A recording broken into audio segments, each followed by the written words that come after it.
سب سے پہلے آپ کو بتائیں کہ واشنگٹن میں وائٹ ہاؤس کے قریب فائرنگ سے نیشنل گارڈز کے 2 اہلکار زخمی ہوئے ہیں. حالت نازک بتائی جا رہی ہے. فائرنگ کرنے والے مشتبہ شخص کو حراست میں بھی لے لیا گیا ہے. امریکی حکام کے مطابق مشتبہ شخص کی شناخت 29 برس کے افغان شہری رحمان اللہ لکنوال کے نام سے ہوئی ہے. امریکی صدر نے واقعے کو دہشت گردی قرار دے دیا.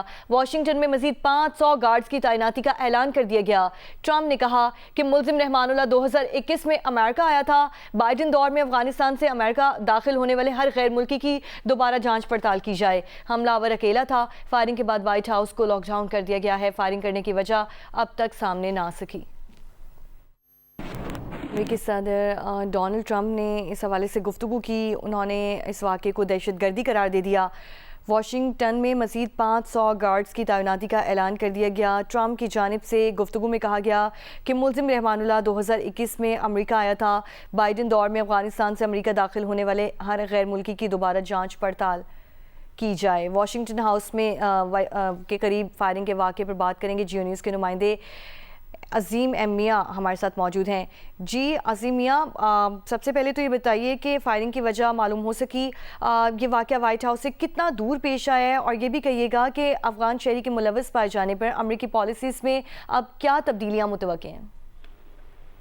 جی، یہ وائٹ ہاؤس سے تھوڑے فاصلے پر سب وے اسٹیشن کے قریب جو ہے وہ وہاں پیش آیا ہے.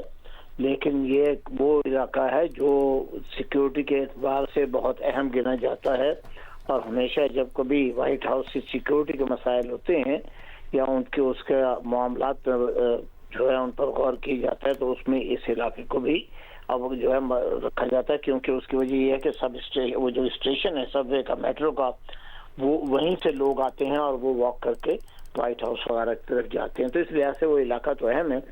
لیکن اب بات یہ ہے کہ اس کو رحمان اللہ جو ہیں جو افغانستان کے تھے، اس کے لیے صدر ٹرمپ جو ہے ویسے بھی اس کو بائیڈن ایڈمنسٹریشن کو اور صدر بائیڈن کو جو ہے وہ اپنی تنقید میں ہمیشہ لینے کے لیے کوئی نہ کوئی جواز ڈھونڈتے رہے ہیں، کیونکہ وہ ان کے رائیول بھی تھے اور ڈیموکریٹ بھی ہیں.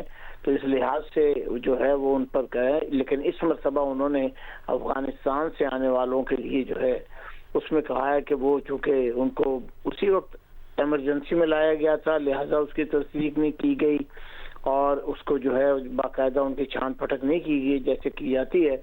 تو اس کا فائدہ اٹھاتے ہوئے انہوں نے، صدر ٹرمپ نے اب یہ کہا ہے کہ جو افغانستان سے اس دور میں آئے تھے ان کی دوبارہ سے انویسٹیگیشن ہونی چاہیے کہ ان میں سے کون سے لوگ ایسے ہیں جو دہشت گردی کرتے ہیں، اور اس واقعے کو انہوں نے دہشت گردی قرار دیا ہے.